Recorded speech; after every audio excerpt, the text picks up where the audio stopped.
Hi, how are you? I'm destroying papers that I don't need. Can't stand clutter. Can't stand clutter.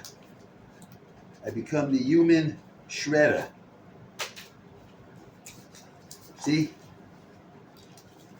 Papers. These are scripts, plays that I wrote where I made annotations and I bound them on a binders that really were garbage. So it's very hard to dismantle these binders. It takes a lot of dexterity. So, at any rate, got to get rid of papers. You know, it's all about getting rid of the papers. I don't know how people can live with clutter, but they do.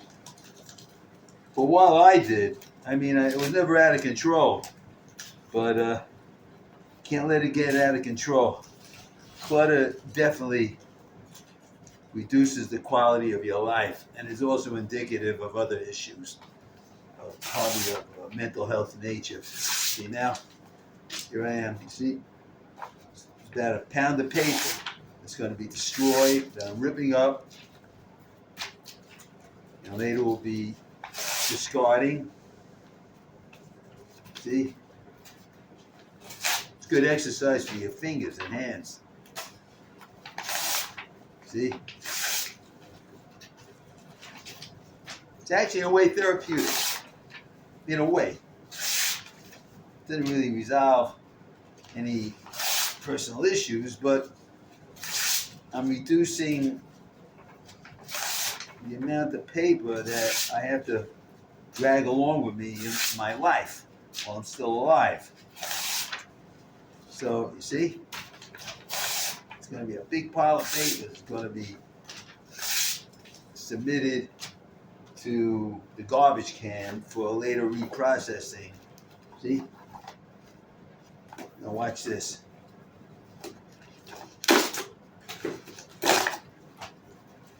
Yeah. This is good. Stupidity Unleashed and Other Nonsense. These are scripts where I printed out the scripts and I found typos, so I annotated the typos on the script, rendering the script basically worth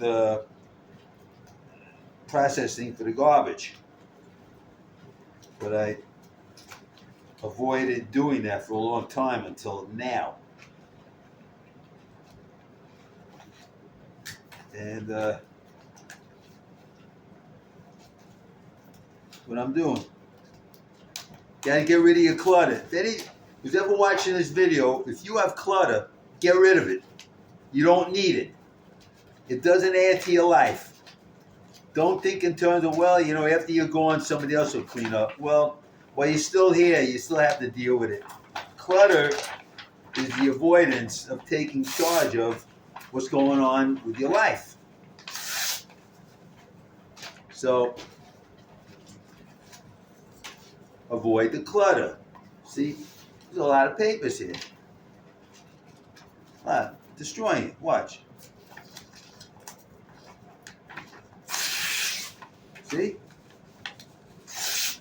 Then later, take it outside into the garbage bin for recycling. Into the recycle bin. See?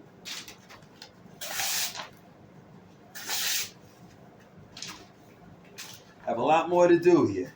I'm going to do it no matter how long it takes. We'll get done. I got other papers to get rid of. Paper is very heavy.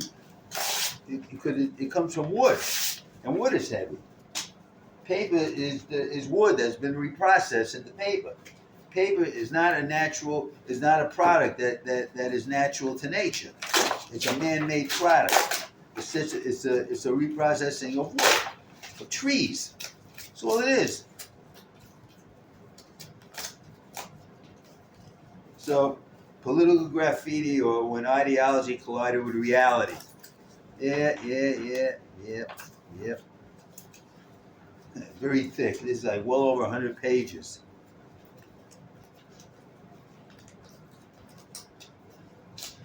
And if you people who have clutter, you will feel good when you get rid of your clutter. You will feel relief. You will feel a sense of accomplishment. I can practically guarantee that. And I don't like to guarantee anything. It's not a good thing to do because when you guarantee something, you may not be able to honor that guarantee. You may say a guarantee in good faith, meaning to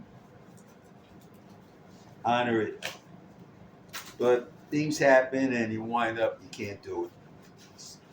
Such as we're people, and people have their imperfections. I would hate to think that people deliberately lie to each other. I think most people want to deal with other people, honorably. I don't think most people looking to screw other people, but it winds up that it seems that way sometimes. I think it's more like a basic incompetence where people have their limitations. I mean, everybody has their issues, right? Everybody has their problems or whatever, or they think they have problems. You may have a problem. You may think you have a problem, which isn't even a problem. You're just making something into a problem. It's a matter of perception. And another may argue, if you think you have a problem, then it's a problem. Maybe thinking that you have a problem is a problem. Whatever. Is a good exercise for the hands.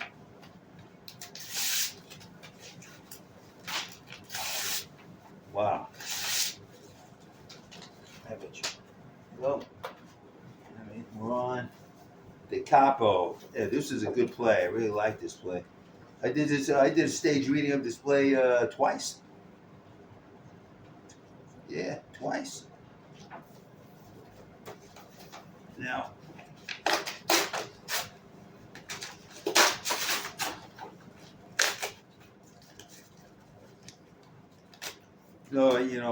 stacking up these papers took up space. If I had to move something, oh, really a pain in the you know what to move this stuff.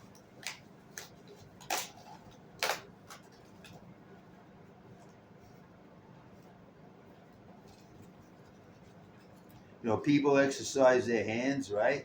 Yeah, this is good exercise for your hands and for your wrist and for your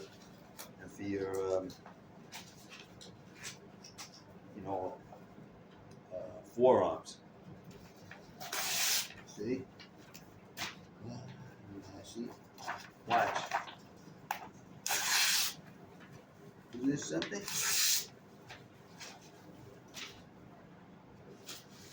Yeah, get a little bit closer.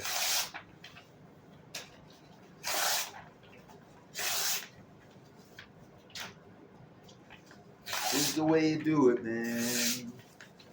La-di-da-di-da. Yeah. Some guys are with maybe a nice lady or whoever at this moment making love or what they think is love or having a drink or having an argument, and I'm here tearing up papers that I absolutely do not need and having a burden and which I want to relieve myself the burden of. That didn't sound like I said it correctly, but the justice prevail by Philip Weiss.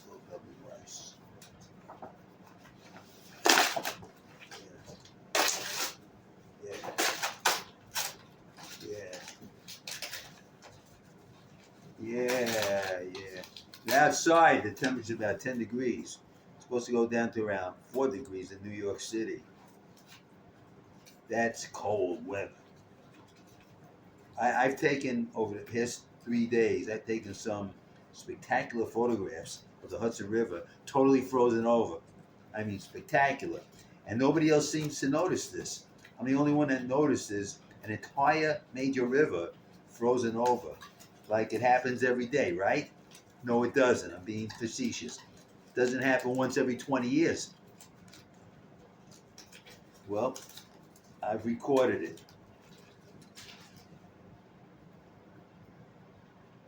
I mean, I don't know what that means. Let justice prevail.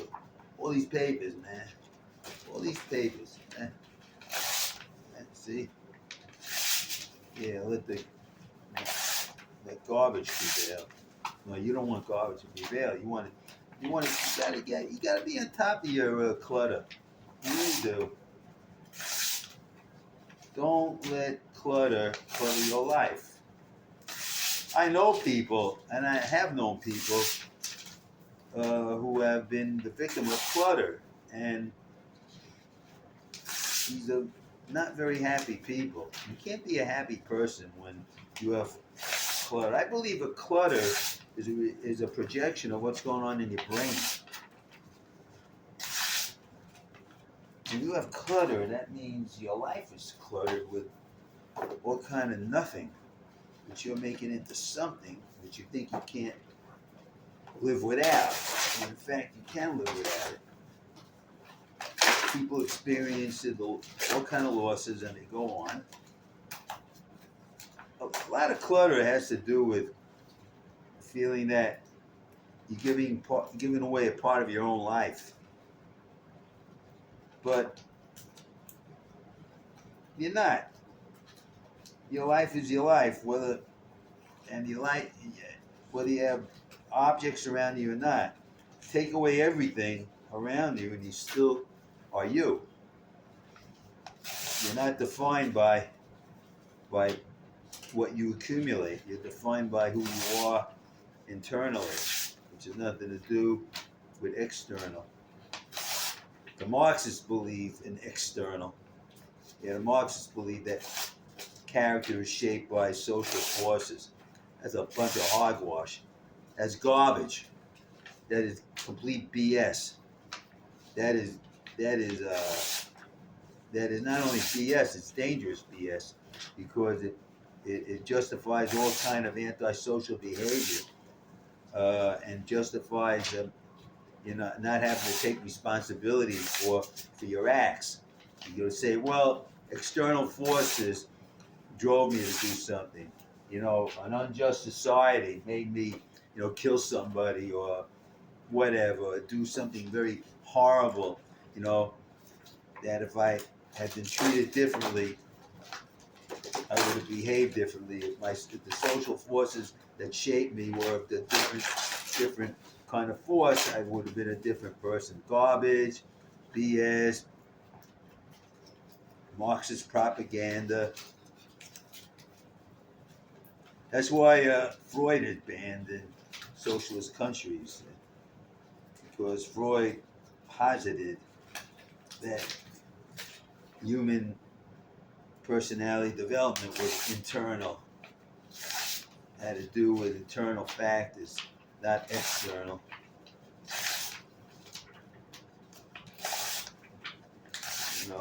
Socialists believed they could produce a new man, a new person, just by getting rid of the class struggle and having a classless society. Garbage. Moshe Muhammad by Philip W. Weiss. All garbage. And when I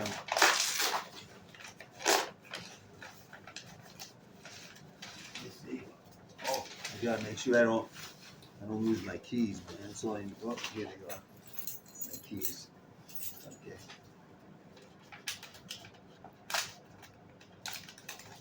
All garbage. Anyway, I'm talking about what the Marxists teach. Marxism, Karl Marx meant well. I mean, he saw a lot of inequity. I mean, when he was writing, working conditions were awful. I mean, Charles Dickens writes about it. So, Charles Dickens was not a Marxist. But he chronicles it. They had work, they had poor houses, and people working in these long hours and horrible conditions in factories, and he had capitalists, exploiting workers. So Marx came up with his theory, and every person with a gripe gravitated to it immediately. So if you were acting out now, you could act out. You could justify your acting out based upon a theory of social development that posited and asserted that violence uh, was not only essential, but it was inevitable as a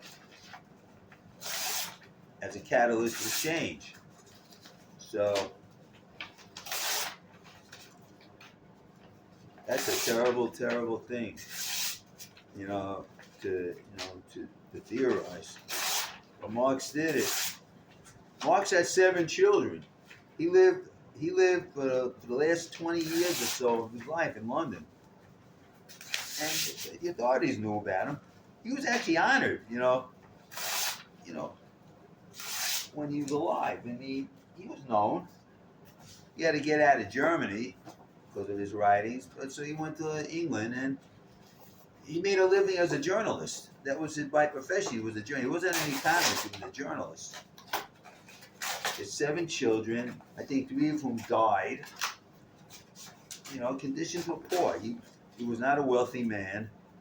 7 black men. Very good player. He wasn't a wealthy man. He had to make a living. He was supported by Friedrich Engels, who was a nobleman, part of German nobility. It's always good to have, if you're not that wealthy, to have a wealthy person help you. It's always helpful. Can't go wrong with that. But Marx, by profession, was a journalist. He wrote about he reported on the Civil War for various London newspapers. I read a couple of his reports. He was very astute, very astute, very good writer. Now, I would tell anybody, if you're really interested in Marx, even if you're not a Marxist, you should read Capital. Not all of it, but part of it. Get a gist of it.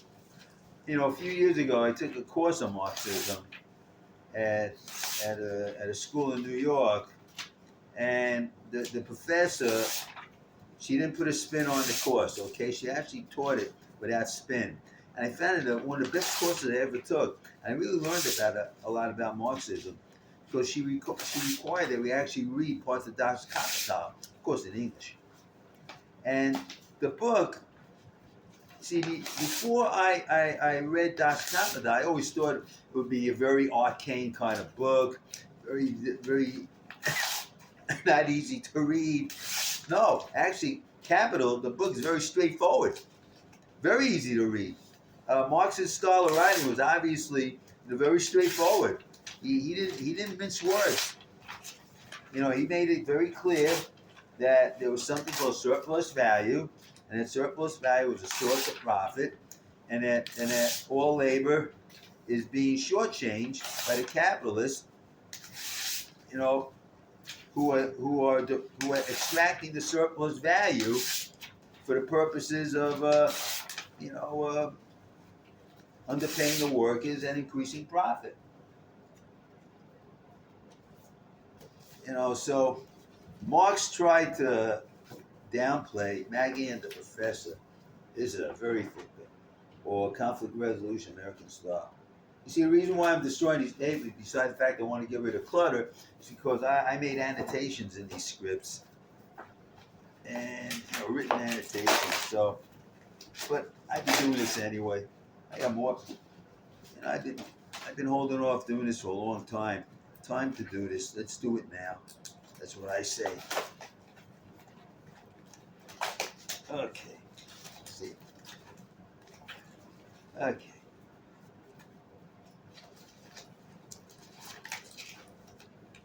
So that's what I think about Marxism. I mean, if somebody's a Marxist, I'm not going to hold it against them. Believe what you want. Just don't try to impose your beliefs on me. Please, please don't do that. I don't impose my beliefs on anybody else. I don't want it. I want to be treated the same way. Problem is, politics wind up. Politicians want power, and they don't allow for opposition. Even in our system of government here, I mean, consensus is something that is rarely achieved. Usually, one party has a majority and they push through their program, and the other party is marginalized and until they take power, and then they undo everything or mostly everything that the previous party had done when they were in power. And it goes back and forth. Sometimes that back and forth stops, and then you have something called dictatorship.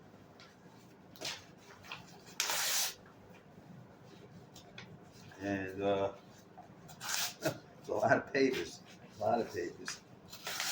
By the way, by the time I'm through ripping up these papers, it's going to be about 20 pounds of paper I'm getting rid of. This is serious paper. This is serious what I'm doing. Serious stuff, baby. I'm 76 years old. Look what I'm doing, man. Look what I'm doing. Look what I'm doing, man. I'm up at night doing this. Has to be done. Just do it.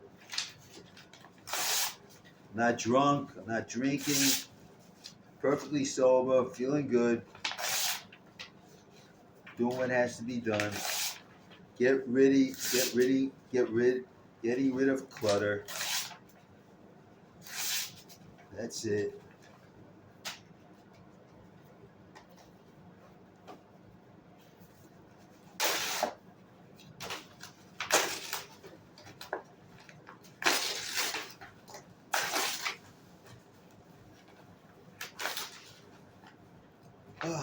Insanity or the irrationality of human psyche. Very good play.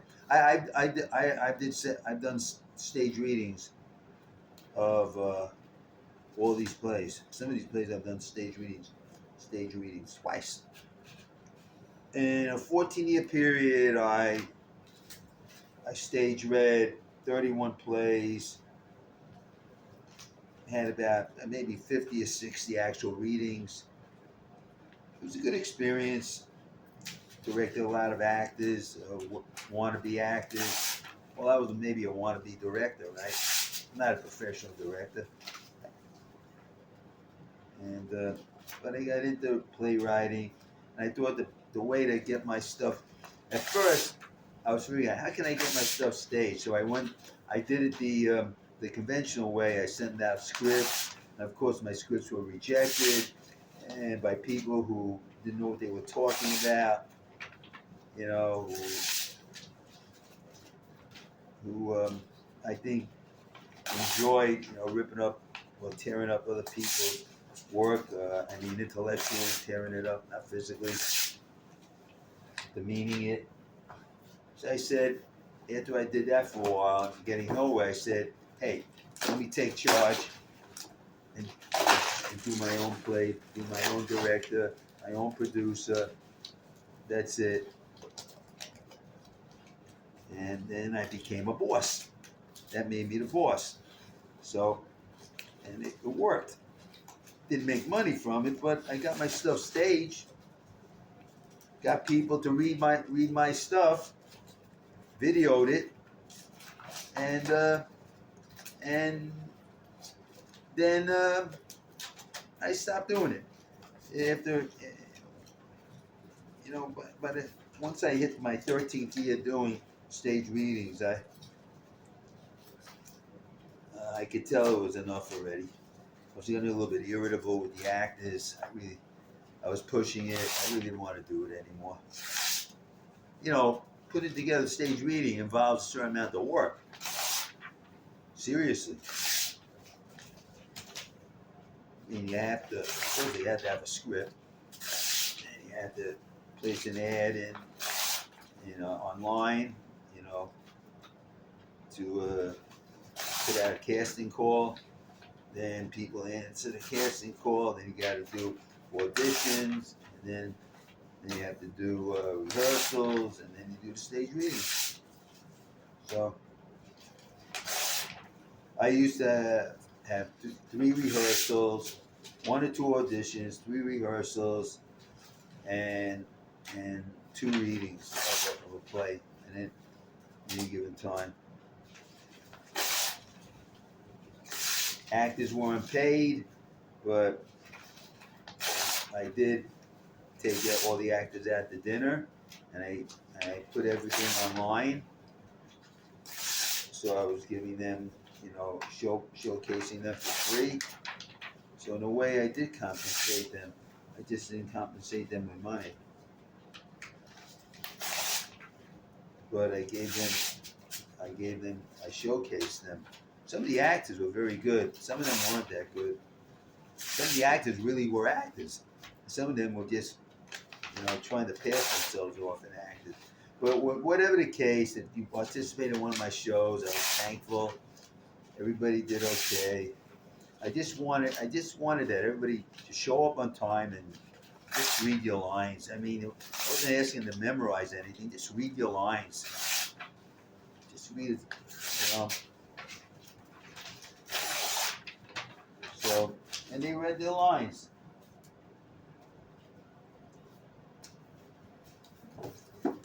And it's now history.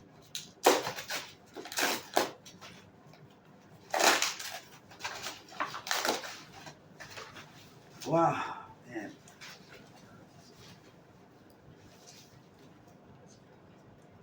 How many 76-year-old people do you know be doing something like this? This has to be done. It really has to be done. Seriously. This is not a trivial thing.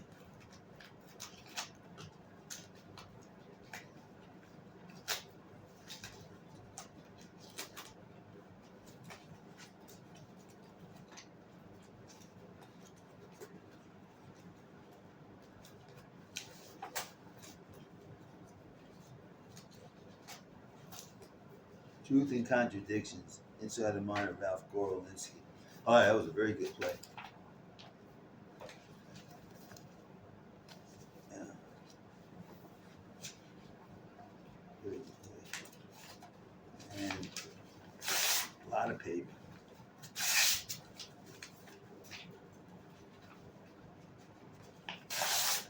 All my scripts are online. So that's my legacy. I believe I'm going to be a very famous person after I'm deceased. Somebody will discover my plays and say, wow, look at all these plays, man. Wow, who's this guy Phil? Yeah, so I'll make out like a bandit. Yeah, after I'm gone.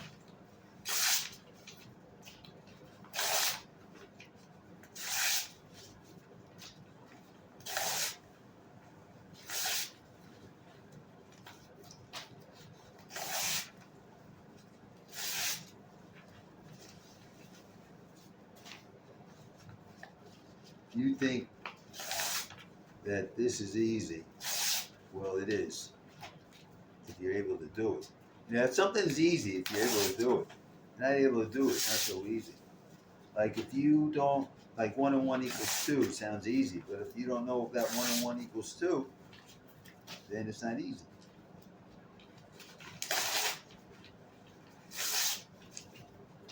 Hitting a home run is easy if you're not hit a home run. Not so easy if you can't do it.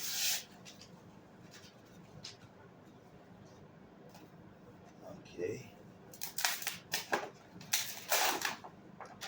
I know what this is. Poems by Philip W. Weiss. I don't look like a collection of poems. Yeah, this one yeah. Okay. Okay. Clemenceau by Philip W. Weiss. Clemenceau. Clemenceau.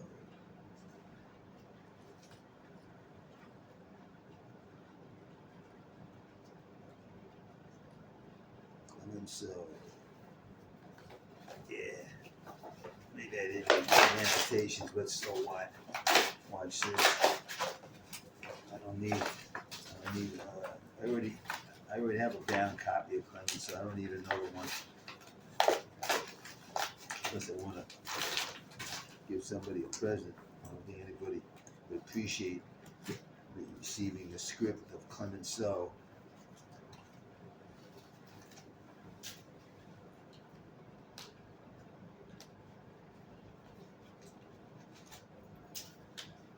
Okay. Clemenceau. Clemenceau. Clemenceau. Clemenceau. Oh boy. The teacher who made a difference. Oh boy. It was a good play.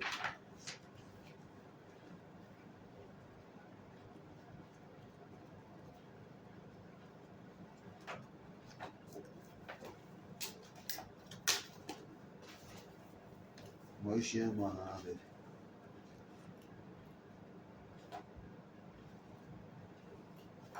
Oh boy. You know what? If I need another copy of these plays, I'll reprint them. Simple as that.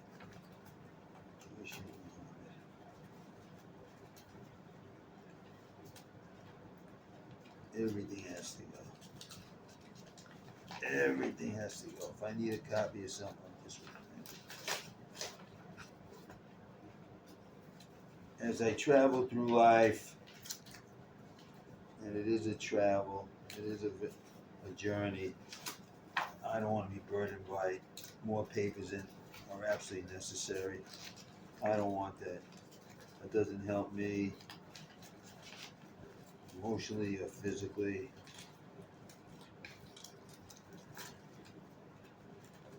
All it does is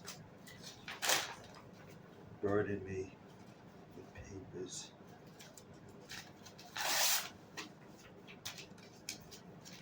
It's not like I'm destroying what my writing, because my writing is online.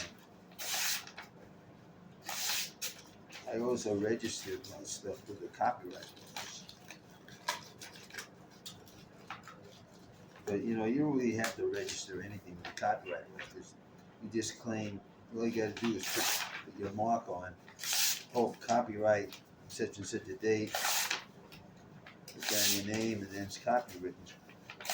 Registration is just for legal purposes, just in case you want to prove that somebody stole your stuff.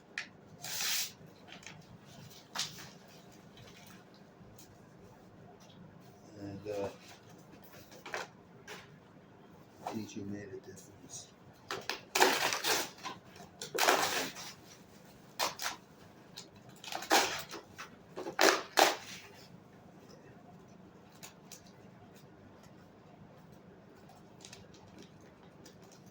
Teacher made a difference. That was a good play. Teacher who made a difference. Good play, very good play.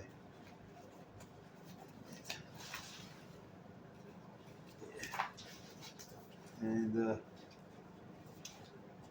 that a teacher who thought he wasn't making a difference. And he was making a difference. He just didn't think he was. And then he found out he was making a difference, and he felt good about things. So,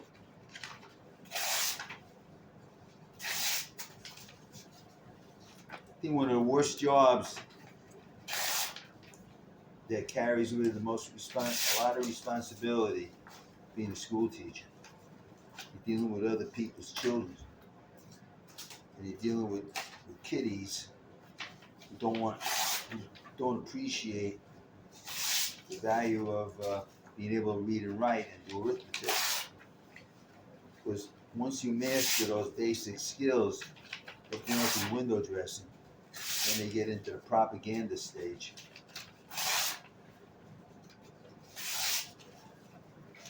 Gotta be able to read and write and do arithmetic.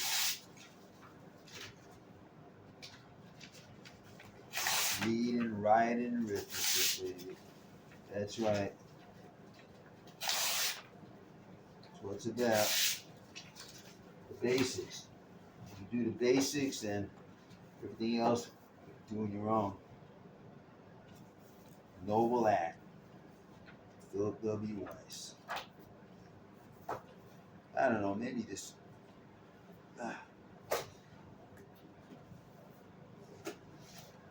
Brothers. This one had all kind of annotations. Okay. Brothers. I based this play on two brothers that I actually know. I'm not going to tell you their names. It was based on them. It wasn't the most flattering plays, but it was meant to be a comedy, a spoof.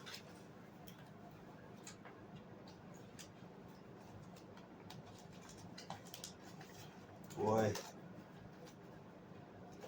I'll tell you, these fasteners are hard to unfasten. I really squeezed them in there. See, I found a place that does actual professional binding. So I have all these scripts. I have copies of these scripts that are professionally bound in velo. It's a really wonderful binding. Cheap, relatively cheap, and sturdy. So if you want to get something bound, do it in velo.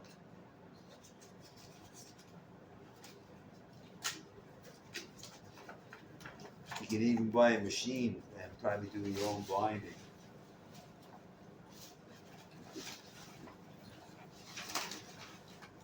Oh boy.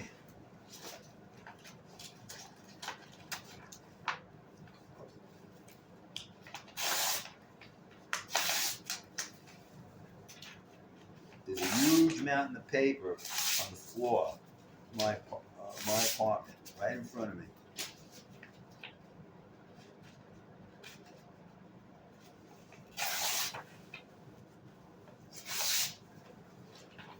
Huh.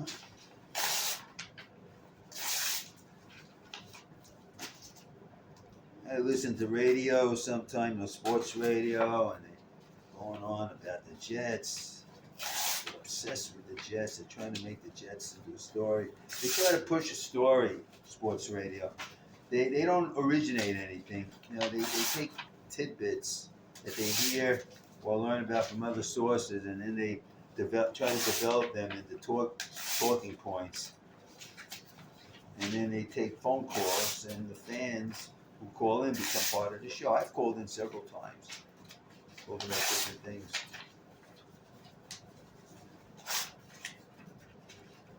Yeah, I follow sport. I go to Yankee games. I'm a Yankee fan. Past 4 years, I've been to over 100 Yankee games. I like going to the Yankees. Yankees play a good brand of baseball. Very exciting. They hit a lot of home runs. They win a lot of games. So they don't win the World Series. It's enough just to make it into the playoffs. Yankees last in 2025 drew, I think, some almost 4 million fans. So they're doing something right. I mean, I can see if the Yankees were, last year the Yankees won 94 games. Every year the Yankees average about, they're good almost every year to win at least 90 games. That's a sign of a great team. That's consistency. That is real consistency. And Echoes from the Abyss, Confessions of a Nazi War Criminal.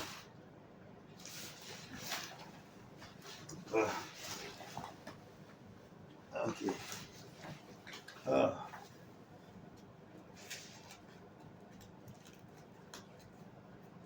Yeah, this play, to do this play, I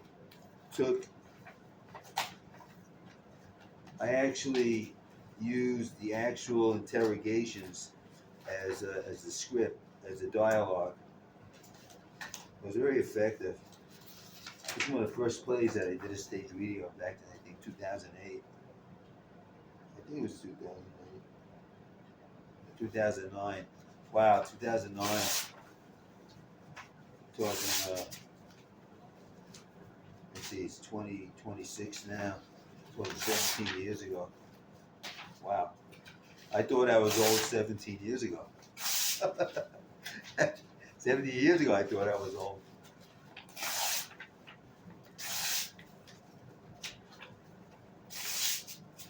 So,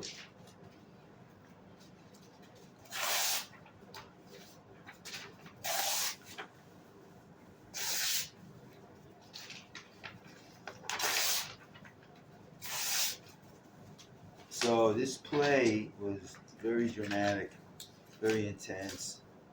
I mean, Confessions of a Night, it deals with Rudolf Hoss, or Hess, who was the commandant of the Auschwitz concentration camp.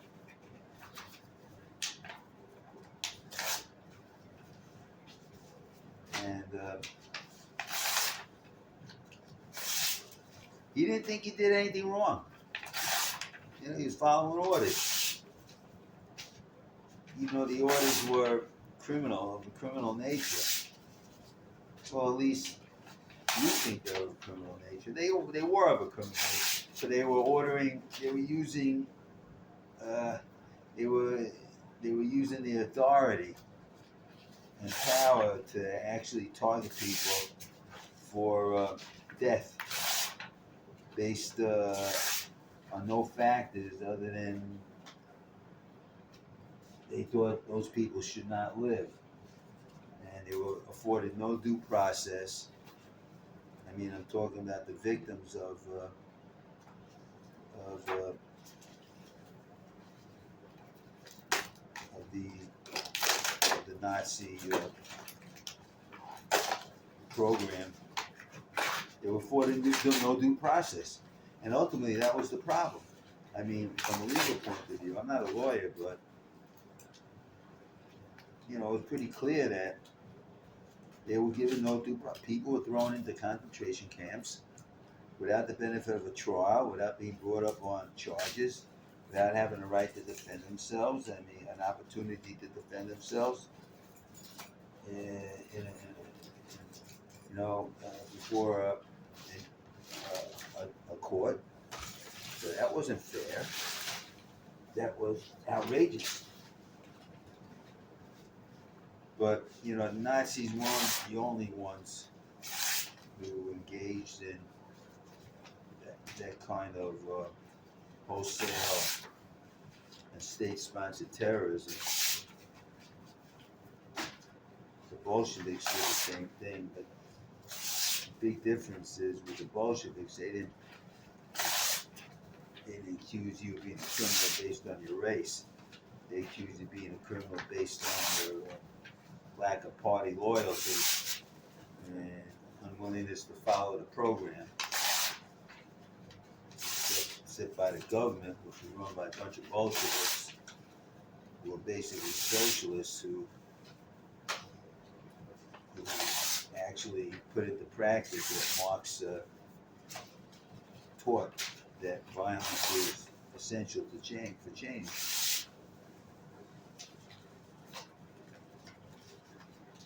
That became a real mess also. So, well, I've done a lot of, oh, there's one more. Oh, Phil's Maxims. Phil W. Weiss. Yeah? My Maxims.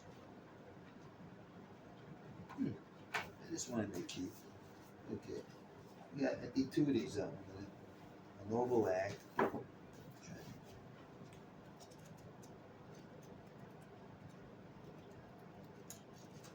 gotta get them bounded.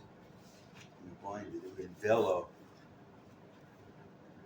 Amanda, Trescott. So these two, Phil's Maxims, Clemenceau. So these three, I'm going to Just have to make sure I didn't make any annotations. I didn't make any annotations. What? I throw them out. Okay, it's heavy papers, but you know, I'm not going to make a federal case out of this. I'm not going to. I mean, let's. 3 scripts didn't have any annotations. Let me get them bound. Then again, why should I? What's the point of it? Uh, just more paper to carry around or lug around if I have to do any moving. Boy. So let's. It's really something. Okay, let me see if I could. Oops. Okay. Let's see. There's a lot of stuff to throw out, right? A lot of stuff.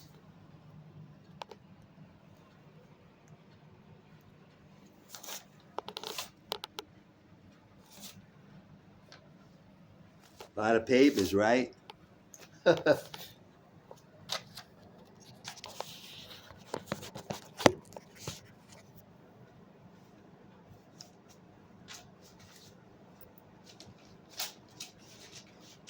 So I have a mountain of papers now to get rid of.